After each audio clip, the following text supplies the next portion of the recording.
outstanding, wasn't they? I think they have to play like that every game, though, because every game is a cup final for Newcastle now. They need to get points out of every game. Unlucky yesterday not to win the game, but talk me through Manchester United, lads. Wow. Pretty poor, weren't they, Gabby? You know, for me, I feel that as a team they didn't play well, but Ray, I don't know what you was like and Ali when you were youngsters coming through, but I feel sorry for Greenwood and Rashford. I feel that like when Ronaldo doesn't receive the ball, receives a bad pass, all I've seen the whole game was throwing his arms up in the air. Rashford, Greenwood, probably scared to play their game.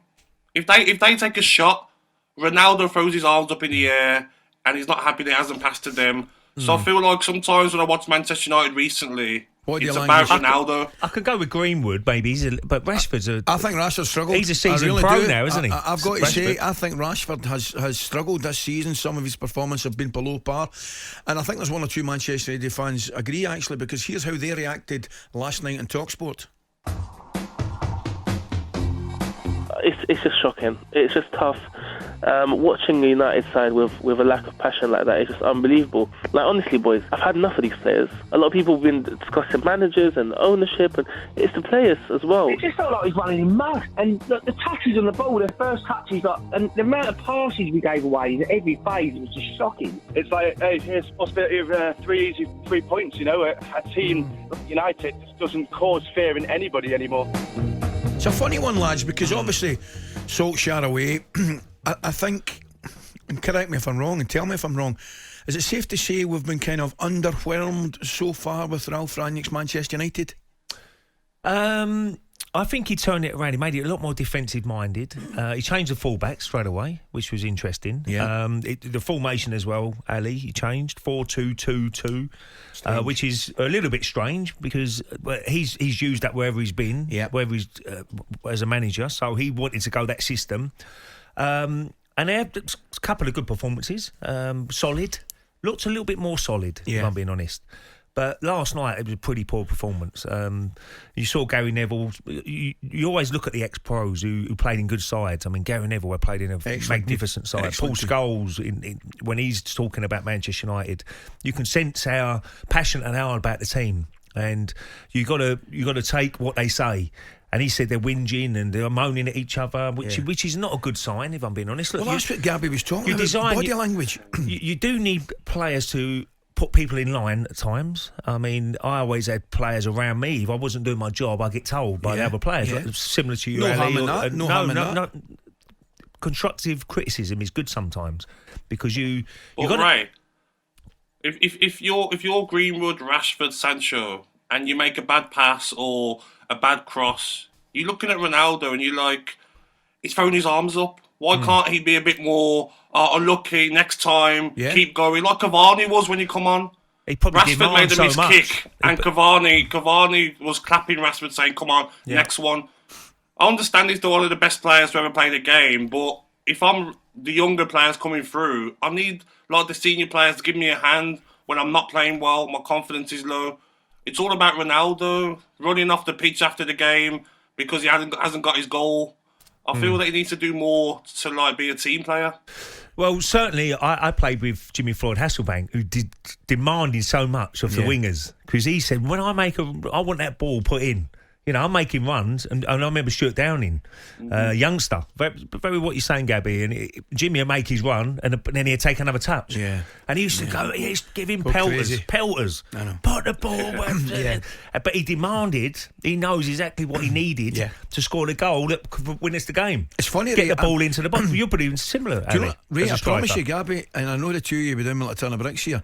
I think in a lot of cases, I think the best crosser of the balls are actually centre forwards because they know exactly where and when they want it, and they just whip it in. Any opportunity to whip it in. I mean, Shearer used to put in a great ball. He was a brilliant goal scorer. Beckham was always the best one. Do you know? He was striker's dream because you knew as soon as he just got it out of his feet, your ball is going in. Van Nistelrooy will make it as soon as he phenomenal pushed it 2 yards, different level to a different angle.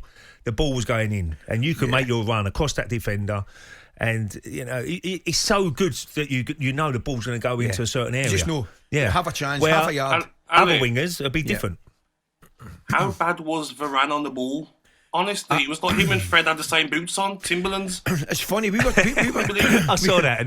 We were talking about it, Gabby. I thought, and I'll tell you the truth, I thought Varane and Maguire would be a formidable. It's still early because they've both been out for periods of the season. However, I thought they would be a formidable partnership, and they're looking a bit dodgy. There's certainly still work to be done. Varane must be thinking, "Welcome to the Premier League. This isn't as easy as the La Liga." Because if I'm playing against Varane next game, I'm doing what St. Maximin was doing, Wilson, running the channels. He hated it last night. What about Newcastle, Gabby? Have they got a chance? The thing for me, Ali, is that Newcastle done very well last night with their home fans on their side. Yeah. They played Leicester a couple of weeks ago. They lost the game before they even got on the pitch. So they need to take this form now and do it away from home. Not just when you're playing at St. James's Park in front of that amazing crowd. Injuries like Callum Wilson, St. Maximin. I think it's going to be hard. But if they can take the confidence from last night, play like that against anyone, home or away, they've got a chance, of course. Well, the next 3 games, Ali, Gabby, is Everton away. You just mentioned the away form. Everton away, Southampton away.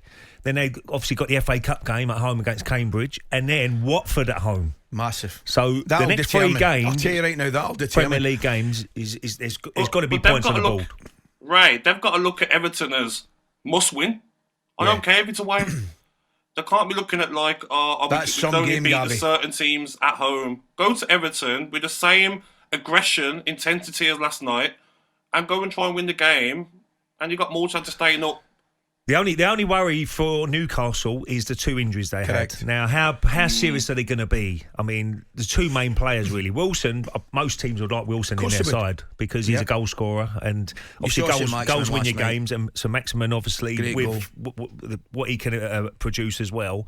So that's going to be the worry for Newcastle. I know the January window is going to open very soon, so they will be going into the market, but they need them 2 players fit. I'm with you, boys. I'd be really, really concerned for Eddie Howe looking at the lack of goals with no Wilson or St. Maximin. You saw the both of them limp off. I think Wilson came off, was it just at half time, and St. Maximin limped off as well. The reports, it's a month. In the papers, whether it's his knee twisted his nail. That'd be a real concern. Let's hope it's not that bad. That next game against Everton, I mean, never mind big game for Newcastle. It's massive for Everton. Yeah, absolutely. Gabby, if Newcastle beat them, they've dragged Everton right into it.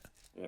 But the problem with Newcastle is that they play so many more games than the likes of Burnley, Watford.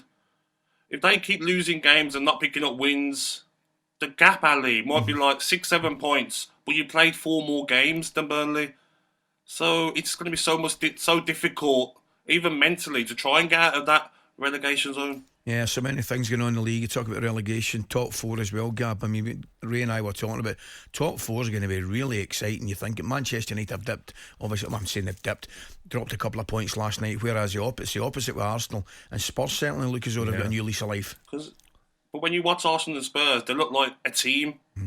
Arsenal's older players like Lacazette, Xhaka, they're not throwing their arms up when Saka makes a misplaced pass, or Martinelli or Smith Rowe. They look like a team. So do Spurs. So they'll be buzzing seeing Manchester United throwing their arms up, not looking like a team, dropping points. If I'm Arsenal and Spurs, I'm thinking we have to get top 4 this season. Tell you what, Ray, I don't know what you have detected. Gabby's not happy with Ronaldo. talkSPORT Breakfast with Laura Woods, Monday to Wednesday mornings 6 till 10 on AM, on DAB, via the talkSPORT app and on your smart speaker. talkSPORT.